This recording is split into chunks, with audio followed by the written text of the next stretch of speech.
द्वारपाल से कहा, कह दो जाकर के कि तुम्हारे मित्र द्रोण तुमसे मिलने आए हैं द्रुपद से।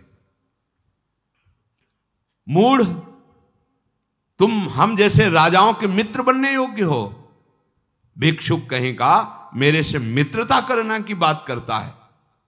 द्रोणाचार्य जी अंदर से तो जल गए, बाहर से मुस्कुराए कि अगर तेरा राज मद चूर चूर न कर दूं तो मेरा भी नाम द्रोणाचार्य नहीं। हस्तिनापुर की तरफ है। कृपाचार्य जी ने द्रोणाचार्य जी को अपने यहां रख लिया। एक दिन पांडव और कौरव गुल्ली डंडा खेल रहे थे, तो उनकी गुल्ली कुएं में चली गई। द्रोणाचार्य जी बाहर बैठे भगवत चिंतन कर रहे थे। अब वो कुएं में चली गई तो कैसे निकालें, तो बार बार झांक रहे थे ऐसे से।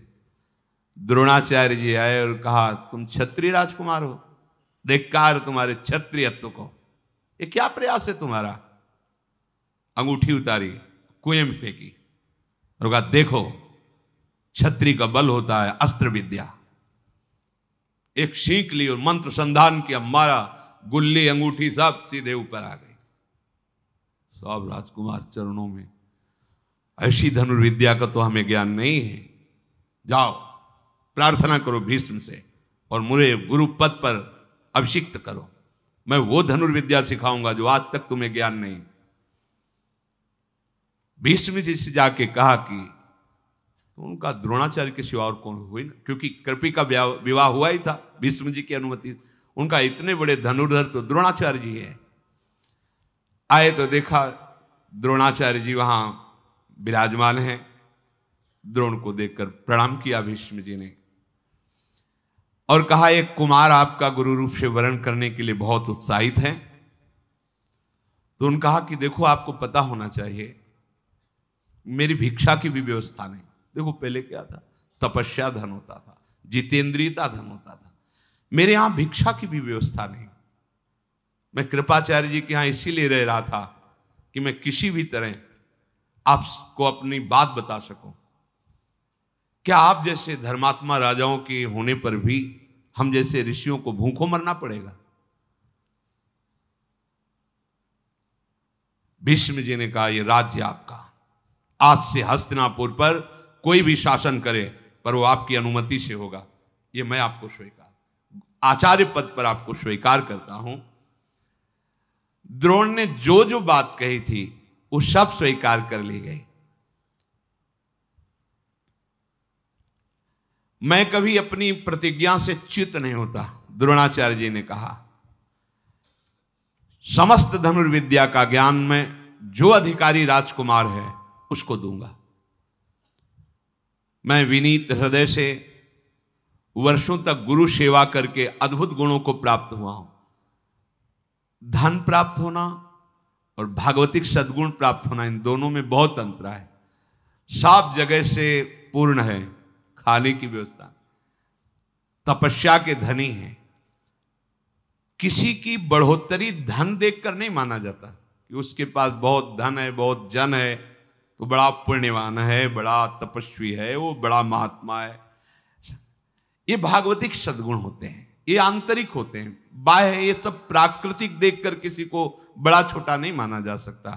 पूर्व पुण्य के प्रताप से ऐश्वर्य आ सकता है, समुदाय जुड़ सकता है, लेकिन जितेंद्रियता, भगवत चिंतन, कष्टों को सहकर भगवत मार्ग में चलना, ये तो कोई चला हुआ ही उसे पहचान सकता है। नहीं, बाहरी लोग तो बाहरी बातें देख करके मानते हैं। भीष्म जी से कहा कि एक कांटा हमारे हृदय में चुभ रहा है। द्रुपद ने मेरा भरी सभा में उपहास और अपमान किया है। अगर मैं कभी द्रुपद के पद कोई आज्ञा करूं तो आप राजकुमारों को कभी भी निषेध मत करना, क्योंकि मैं अपने शिष्यों को इस योग्य तैयार करूंगा कि द्रुपद ने जो कहा है कि राजाओं का मित्र सिर्फ राजा हो सकता है, इसका उत्तर मैं एक बार दूंगा, क्योंकि बात मेरे हृदय में है। भीष्म जी ने कहा, आपका विरोध करने की सामर्थ्य किसमें है? द्रोणाचार्य जी ने कहा, जानते हो मैं किस दुख से दुखी हूं। एक बार अश्वत्थामा कुछ बालकों के साथ खेल रहा था तो किसी ऋषि पत्नी ने उन्हें दूध पिलाया। वो घर में आके दूध के लिए बहुत व्याकुल हुआ तो जंगली चावल का धोवन उसे पिलाया गया। उसने कहा नहीं, मुझे दूध ही चाहिए। तो मैं उसी से प्रेरित होकर भगवान परशुराम के पास गया था कि कम से कम एक गाय तो दे देंगे, उनके पास कुछ नहीं बचा, मुझे अस्त्र विद्या दी। फिर प्रेरित होकर इसी बात से मैं द्रुपद के पास गया था, लेकिन उसने अपमान किया। अपने पुत्र को इस स्थिति में देखकर मैं दुखी हूं। मैंने तो कंदमूल फल से अपना जीवन काटा है। भीष्म जी ने कहा अश्वत्थामा को भी सम्मान के साथ हस्तिनापुर में बुलाया जाए। कृपी द्रोणाचार्य अश्वत्थामा, उनके लिए एक महल दिया, सारी सुविधाएं दी। मनुष्यों में महातेजस्वी द्रोणाचार्य जी ने भीष्म जी के द्वारा दिया हुआ महल स्वीकार करके वहां रहने लगे।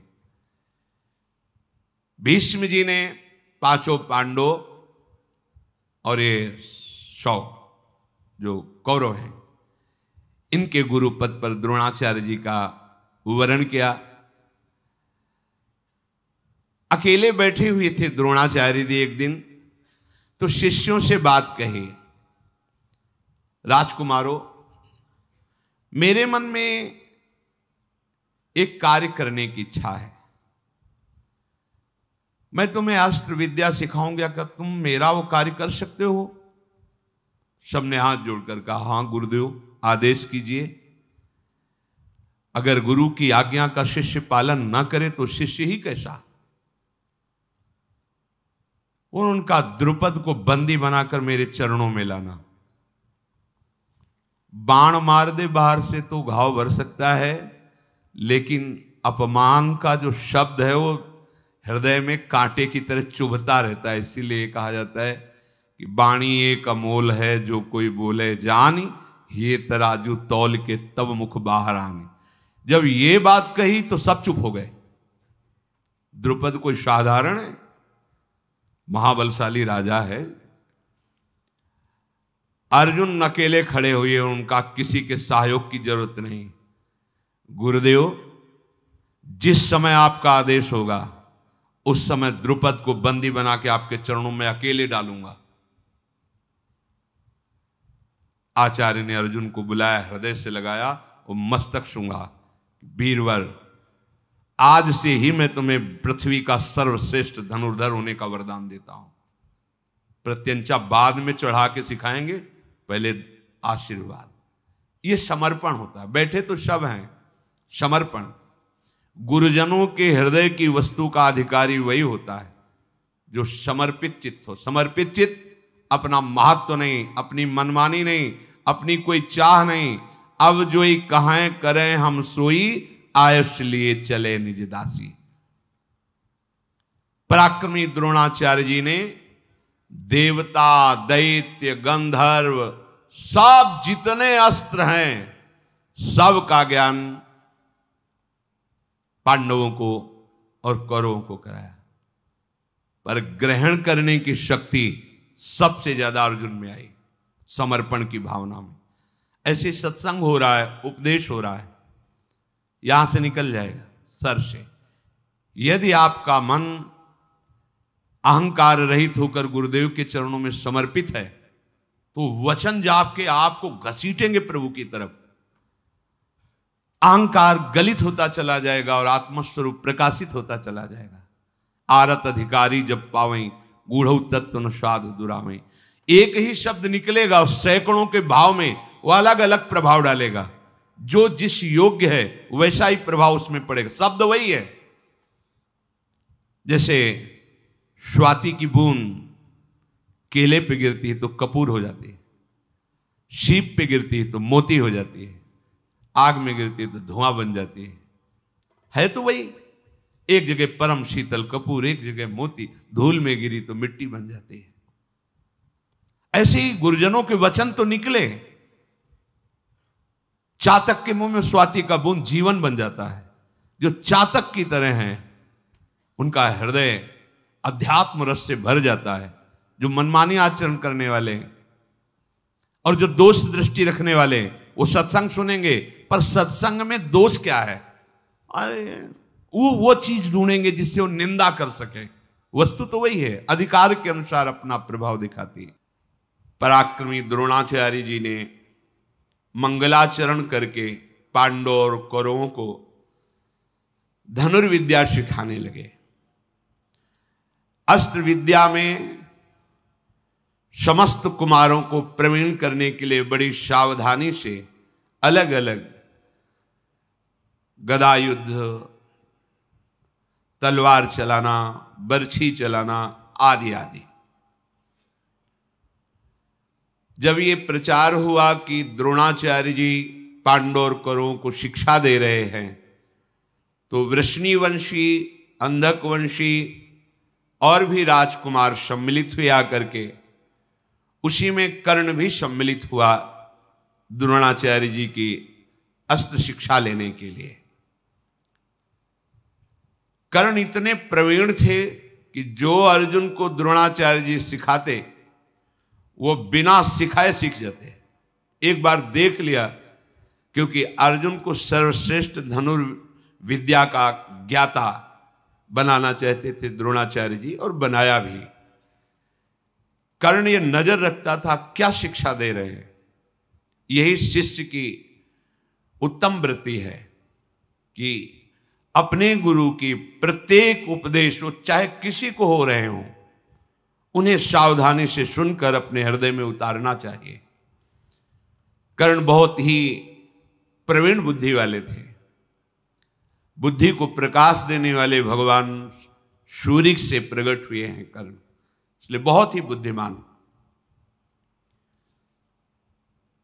अमर्ष में भरा हुआ दुर्योधन जब कर्ण को देखता कि वैसी ही प्रवीणता है, तो उसको लगता कि भीम को संभालने के लिए तो मैं हूं, और अर्जुन को संभालने के लिए एक कर्ण अगर मेरा मित्र बन जाए तो मैं पांडवों पर सहज विजय प्राप्त कर सकता हूं। पांडुनंदन अर्जुन कभी किसी से बात नहीं करते थे। गुरु की आज्ञा में रहकर हर समय धनुर्विद्या का अभ्यास। आचार्य द्रोण ने देखा कि सब विश्राम करते हैं, लेकिन अर्जुन अभ्यास परायण है। द्रोणाचार्य जी के उपदेश को ग्रहण करके अर्जुन अनुपम प्रतिभाशाली, जो शिक्षा दी उसको अभ्यास के द्वारा सिद्ध कर ली। द्रोणाचार्य जी को शिष्यों में प्रियता तो थी, पर पुत्र में विशेष होती है, इसलिए सब शिष्यों को पानी लाने के लिए भेजते हैं। सुराही जैसा उसका मुख, नीचे बहुत बड़ा पात्र, जिससे सरोवर में काफी समय लगता उसको भरने में। अर्जुन को भी वैसा पात्र देते हैं। और अश्वत्थामा को बड़े मोहरे का, गए डुबोया भाग के आ गए, तो वो गुप्त दिव्य अस्त्र जो अन्य शिष्यों को नहीं देना चाहते थे, ब्रह्मास्त्र आदि, वो अश्वत्थामा को देते। अर्जुन ताड़ गए कि गुरुदेव ऐसा कर रहे हैं, तो अश्वत्थामा दौड़कर भरने जाता, वो वरुणास्त्र से सुराही में ही सीधे पानी वरुणास्त्र से भर के पहुंच जाते। जो अश्वत्थामा को सिखाते हैं वो सीखते हैं। अर्जुन की इस लगन को देख करके अश्वत्थामा को जो नहीं सिखाया वो भी अर्जुन को सिखा दिया। ब्रह्मास्त्र को वापस करना अश्वत्थामा को नहीं आता था, अर्जुन को आता था। अर्थात गुरु की प्रियता का वही पात्र बन सकता है जिसको लक्ष्य की प्राप्ति में प्रबल लगन हो। कुछ भी हो जाए, लक्ष्य की प्राप्ति करनी है, ऐसा। अर्जुन वरुणास्त्र से अपने कमंडल को भरकर आचार्य पुत्र के साथ वो गुप्त रूप से दिव्यास्त्र सीखते। बड़ा अभ्यास किया अर्जुन ने, जब देखो तब अभ्यास में। द्रोणाचार्य जी ने रसोइये से कहा अर्जुन को कभी अंधेरा ना होने पावे भोजन के समय। एक दिन ऐसी वायु चली कि दीपक बुझ गया, स्वाभाविक हाथ ऐसे जा रहा है। अर्जुन ने विचार किया कि ये क्यों बिना प्रकाश के हाथ मुख में ही जा रहा है, इसका मतलब अभ्यास। तो इसका मतलब अंधकार में बिना देखे भी लक्ष्य भेदा जा सकता है। अभ्यास शुरू कर दिया, रात्रि में लक्ष्य भेदना, बिना देखे लक्ष्य भेद देना। बड़ी सामर्थ्य अभ्यास में होती है। द्रोणाचार्य जी विश्राम कर रहे थे, साए साए आवाज सुनाई दी। उठ के गए, देखा रात्रि के घोर अंधकार में लक्ष्य वेद पर अर्जुन तत्पर है, जब सब राजकुमार सो रहे हैं। द्रोण ने कहा, अर्जुन मैं बहुत प्रसन्न हुआ तुम्हारे प्रयास से।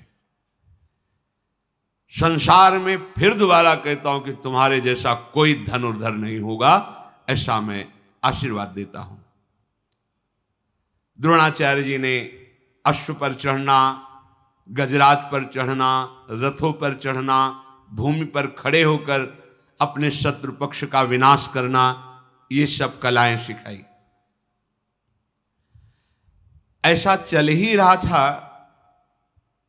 कि काले रंग का राजकुमार जैसा कुमारावस्था का पुरुष पधारा और कहा, मैं निषाद राज हूं, हिरण्यधनु का पुत्र एकलव्य हूं और आपको गुरु के रूप में वरण करता हूं।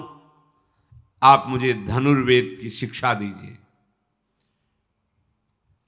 वो ऐसा कह रहा था कि द्रोणाचार्य जी की दृष्टि कौरवों पर पड़ी तो सब क्रुद्ध होकर देख रहे थे कि ये भील हमारे साथ कैसे एक साथ धनुर्विद्या ग्रहण करे।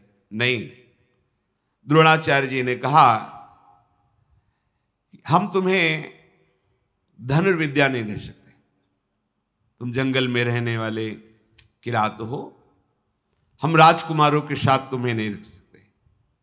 देखो, गुरु कह दे शिष्य से कि हम तुम्हें शिष्य नहीं मानते, कुछ नहीं बिगड़ा। शिष्य हृदय में स्वीकार कर ले मैं गुरु मानता हूं, सब बन जाएगा। गुरु खूब कहे तुम हमारे शिष्य हो, पर तुम बात ना मानो तो बिल्कुल कल्याण नहीं होगा। एकलव्य जी को द्रोणाचार्य जी ने मना कर दिया, मैं तुम्हें शिक्षा नहीं दे सकता, तुम्हारा शिष्यत्व अस्वीकार करता हूं। एक बार भर दृष्टि देखा, साष्टांग प्रणाम किया और कहा, आजीवन के लिए मैं आपको गुरु रूप से वरण करता हूं, आप स्वीकार करें ना करें। चला गया। बहुत एकाग्रता पूर्वक चिकनी मिट्टी से द्रोणाचार्य जी की मूर्ति बनाई उसने, और बस रोज साष्टांग प्रणाम करके 4 परिक्रमा करके और धनुष पर प्रत्यंचा चढ़ाकर द्रोणाचार्य का ध्यान करते हुए धनुष बाण का अभ्यास करने लगा। बिना सिखाए समस्त धनुर्विद्या उसके अंदर आ गई। ये देखो, ये है गुरु का वरण करना। गुरुदेव के प्रति पूर्ण भगवत बुद्धि गुरु बिल्कुल स्वीकार नहीं किए, निकाल दिया, लेकिन उनकी ऐसी बुद्धि कि सारे धनुर्वेद द्रोणाचार्य के हृदय के वहां पहुंच गए। ये महिमा होती है। यदि गुरु निष्ठ हो तो गुरु से आशीर्वाद मांगने की जरूरत नहीं, उनके हृदय की वस्तु आपके हृदय में प्रकाशित हो जाएगी। गुरु के मानने से नहीं, शिष्य के मानने से होता है। एक दिन कौरव और पांडव द्रोणाचार्य की आज्ञा से वन विहार करने के लिए निकले हुए थे। उसी में किसी के साथ एक कुत्ता भी साथ था। वहां आखेट करते हुए एकलव्य, तो कुत्ता एकलव्य को देखकर फटे पुराने चिथड़े, काला शरीर, भारी जटाएं, तो भूखने लगा। जो ही भूखा, एक साथ इतने बाण मारे कि सब अलग अलग लगे, मुंह भर गया और एक बूंद खून नहीं। अर्जुन जी पास में खड़े थे, उन्होंने कहा कि ऐसी हस्तलाघ हो, इतनी शीघ्रता और कहीं घाव नहीं। गजब का धनुर्वेद का ज्ञान, ऐसा महावीर त्रिभुवन में मैंने नहीं देखा। आगे जाकर देखा, मैल शरीर में जमा हुआ है, काला शरीर का रंग है, फटा सा एक मृगचर्म नीचे धारण किए हुए है, हाथ की फुर्ती, लक्ष्य का वेधने का ज्ञान। लज्जित हो गए अर्जुन, मेरे में भी ऐसी सामर्थ्य नहीं। इतना जल्दी वो भूखा और अलग अलग बाण और कहीं घाव नहीं, कहीं रक्त नहीं, और पूरा भर गया मुंह बाणों से। कुत्ते को कोई हानि नहीं। नजदीक गए और कहा, तुम कौन हो, किसके पुत्र हो, और धन्य है तुम्हारे गुरुदेव को जो ऐसी धनुर्विद्या दी। कौन है तुम्हारा गुरुदेव? उन्होंने कहा, राजकुमारों, मैं हिरण्यधनु का पुत्र एकलव्य हूं। भगवान द्रोणाचार्य का मुझे शिष्य जानो, और मैंने धनुर्वेद में विशेष परिश्रम करके गुरु कृपा से पूर्णता प्राप्त कर ली है। वो तो निराश हो गए कि द्रोणाचार्य जी ने तो मुझे कहा था सर्वश्रेष्ठ धनुर्धर होने का। अर्जुन बार बार एकलव्य की सराहना करते हुए अब मन नहीं लगा, वापस आ गए सब। अर्जुन ने एकांत में द्रोणाचार्य जी को प्रणाम करके कहा कि उस दिन तो आप हमें हृदय से लगा के कह रहे थे कि विश्व में तुम्हारे जैसा कोई धनुर्धर नहीं होगा, पर मैंने ऐसा धनुर्धर देखा जो मैं उसकी बराबरी नहीं कर सकता। कुत्ते की आवाज के साथ उसके मुख को भर देना और उसमें के मुख में घाव ना होना, एक बूंद रक्त ना आना, इतनी शीघ्रता से इतने हस्त लाघव गुरुदेव, और वो आपका शिष्य है, ऐसा कहता है। आचार्य कुछ देर मौन और ध्यानस्थ रहे, फिर कहा, चलो हमारे साथ चलो। वहां गए, एकलव्य ने देखा कि मेरे भावना में विराजमान गुरुदेव साक्षात आए हैं। धनुष प्रत्यंचा चरणों में रख के साष्टांग दंडोत हुआ, परिक्रमा की और हाथ जोड़कर सर झुकाकर खड़ा हो गया। गुरुदेव आदेश कीजिए। शिष्य वही है, उसी का जीवन धन्य है जो गुरुदेव को प्रसन्न कर सके। गुरुदेव आपकी प्रसन्नता के लिए ये प्राण भी समर्पित हैं, आज्ञा कीजिए।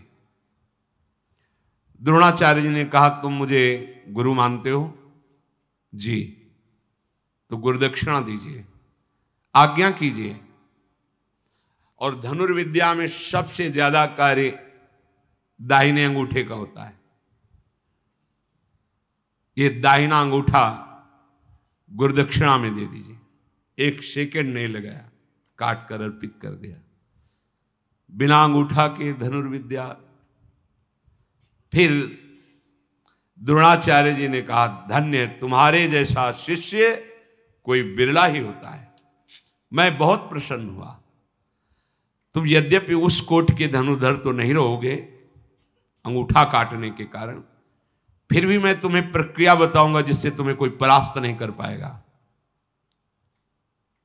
पर इसके परिणाम से तुम्हें वो लोग प्राप्त होंगे जो बड़े बड़े याज्ञिक और तपस्वियों को प्राप्त होते हैं। तुमने मुझे प्रसन्न कर लिया। द्रोणाचार्य जी बहुत प्रसन्न होकर मध्यमा और तर्जनी, इन दो की, पर वो जो अंगूठे से होता है, इसीलिए सर्वश्रेष्ठ धनुर्धर अर्जुन रहे। नहीं, एकलव्य उनसे बढ़कर था। एक गुरु के समीप रहकर गुरु के सिखाने से ऐसा धनुर्धर, और एक गुरु की पूर्ण समर्पण वृत्ति में है तो मिट्टी की मूर्ति बनाकर इतना बड़ा धनुर्धर। यह अध्यात्म मार्ग समीप रहना या दूर रहना, इसका कोई महत्व नहीं। यदि आप गुरु पर भाव रखकर उनकी आज्ञा पर चलते हो तो लाखों कोस दूर होने पर भी आप गुरु के समीप ही रह रहे हैं, और समीप रह रहे हैं, उनकी आज्ञा का उल्लंघन करें तो समीप रहते हुए भी आप लाखों कोस दूर हैं। गुरु के हृदय की वस्तु को आप झांक नहीं सकते, पा नहीं सकते। अब उतनी शीघ्रता से बाण संधान करना तो नहीं हो पाया एकलव्य का तर्जनी और मध्यमा से, जैसा अंगूठे से होता था।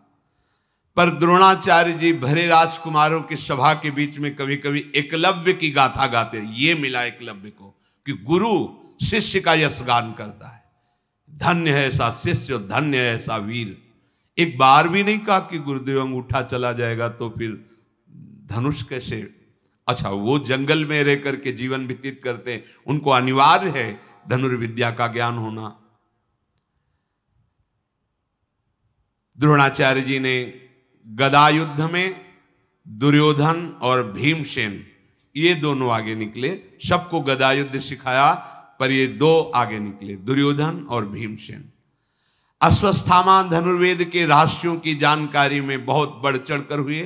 नकुल सहदेव तलवार की कला में सबसे आगे निकले, और भाला चलाने में महाराज युधिष्ठिर बिना देखे भी आवाज पर भाले से प्रहार कर सकते थे महाराज युधिष्ठिर। बुद्धि की, मन की एकाग्रता, उत्साह, अस्त्र विद्याओं की प्रवीणता, अस्त्रों का अभ्यास, गुरु के प्रति समर्पण, ये सब अर्जुन का सबसे ऊंचा था। धृतराष्ट्र के पुत्रों के हृदय में दुष्टता वास करती थी। वो पांडवों को प्रवीण देख करके बहुत हृदय में जलते थे। खास करके भीमसेन को देखकर दुर्योधन का हृदय जलता ही रहता था। नरश्रेष्ठ द्रोण ने एक दिन सबसे कहा कि हमने जितनी हमको गुरु कृपा से विद्याएं प्राप्त थी सब सिखा दिया, आप सब लोग एकत्रित होइए और परीक्षा दीजिए। एक बहुत छोटे से गीध की रचना करवाई काष्ठ की, वो एक विशाल वृक्ष की ऊंचाई पर उसे टांग दिया और सब राजकुमारों से कहा आसन में हो जाओ, वीरासन में, और इस गीध की गर्दन काट के गिरानी है। फिर ध्यान दीजिए, गीध की गर्दन काटनी है। धनुष लेकर सब वीरासन पर बैठ गए। सबसे पहले युधिष्ठिर जी, युधिष्ठिर तुम्हें क्या दिखाई दे रहा है? उनका महाराज आपके चरण, वृक्ष, गीध।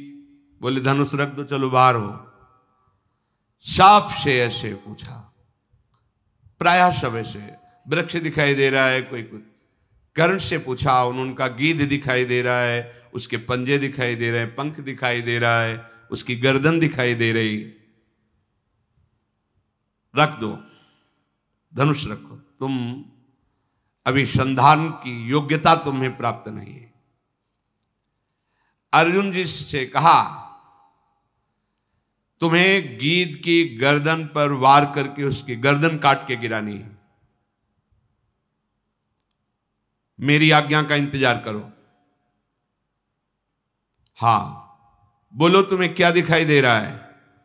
अर्जुन ने धनुष को खींच करके लक्ष्य पर दृष्टि रख करके कहा, गुरुदेव केवल गीध की गर्दन दिखाई दे रही। नहीं, किस रंग का है, उसके पंखे कैसे हैं, किस डाल पर है? गुरुदेव नहीं, केवल गीध की गर्दन दिखाई दे रही। प्रहार करो। काट के गिरा दिया। रोमांच हो गया द्रोणाचार्य जी के, और सब राजकुमारों से कहा केवल लक्ष्य दिखाई देना चाहिए, बस लक्ष्य वेधने पर ही। हृदय द्रोणाचार्य जी का भर आया और अर्जुन को हृदय से लगा करके सदैव सुखी रहो। आशीर्वाद मांगना थोड़ी पड़ता है। जब उपासक सच्चाई से भजन करता है तो गुरु कृपा कवच की तरह उसकी रक्षा करती है और आगे बढ़ाती है। क्यों? क्योंकि गुरु कृपा और हरि कृपा दो नहीं। वो हरि कह रहे तुम केवल भजन करो, वियोगक्षेमम वहां में हम, जो प्राप्त कराना है मैं प्राप्त कराऊंगा, और जो है उसकी रक्षा करूंगा। योगक्षेमम वहां में हम। समस्त राजकुमारों के साथ श्री द्रोणाचार्य जी गंगा जी के स्नान करने के लिए, आओ गंगा स्नान करते हैं। और वहां एक मगरमच्छ को प्रकट किया। द्रोणाचार्य जी की पिंडली पकड़ ली। द्रोणाचार्य जी चिल्लाने लगे, छुड़ाओ छुड़ाओ, देखो मुझे, ये ग्राह पकड़ लिया है मगरमच्छ। यद्यपि ये उनकी माया से बड़ी विद्याओं के ज्ञाता थे। भगवान परशुराम जी के शिष्य, भरद्वाज जी के पुत्र, आग्नेय के शिष्य, बड़ी महिमा से ये अपने शिष्यों की परीक्षा के लिए। अब जितने कौरव थे वो तो सब भागे किनारा छोड़ करके। युधिष्ठिर आदि विचार में पड़ गए। अर्जुन ने प्रत्यंचा चढ़ाई, सैकड़ों बाणों से बीन दिया जल में उस ग्राह को। द्रोणाचार्य जी बाहर निकले, फिर वो कौरव वापस आए। कहा ये क्या है? गुरु का प्राण संकट और तुम भय से भाग रहे हो, ये क्या तुम्हारी वीरता है? युधिष्ठिर राज से कहा गुरु प्राण संकट में तुम विचार कर रहे हो। उस समय अपने प्राणों की बाजी लगाकर तत्परता पूर्वक रक्षा करनी चाहिए, जैसे अर्जुन ने की। तुम अस्त्र विद्या के ज्ञाता हो और तुम भाग रहे हो।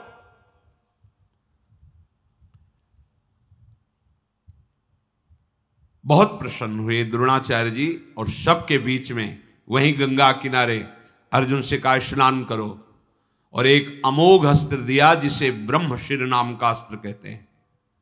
उसकी विधि, उस अस्त्र का संचालन करना, उसको वापस करना, और कहा अर्जुन कभी इसे किसी मनुष्यों पर प्रहार मत कर देना, नहीं पूरी सृष्टि को भस्म कर देगा। जब कोई दैवी शक्ति संपन्न या आसुरी शक्ति संपन्न कोई बहुत बड़ा बलवान त्रिभुवन विजेता हो, तब इस अस्त्र का संधान करना, अर्थात पूरी सृष्टि का विनाश करने में सामर्थ्य, और इस अस्त्र को कोई मिटा दे ऐसा कोई अस्त्र नहीं है। अर्जुन ने तथास्तु कहकर द्रोणाचार्य जी को प्रणाम करके इस महामहिम पूज्य ब्रह्मशिर नामक अस्त्र को धारण किया। जब द्रोणाचार्य जी ने देखा कि ये राजकुमार अस्त्र विद्या में प्रवीण हो चुके हैं, तब कृपाचार्य, सोमदत्त, वाल्मीकि, गंगानंदन, भीष्म, भगवान व्यासदेव जी, विदुर जी, धृतराष्ट्र जी, इन सबको बुलाया और कहा ये राजकुमार संपूर्ण अस्त्र शस्त्र विद्या से प्रवीण हो चुके हैं। हम सब राजकुमारों का योग्य जो शास्त्र विद्या में, शस्त्र विद्या में, राजनीति में प्रवीण हुए, एक रंगमंच बनाया जाए और इनका युद्ध कौशल दिखाना चाहते हैं।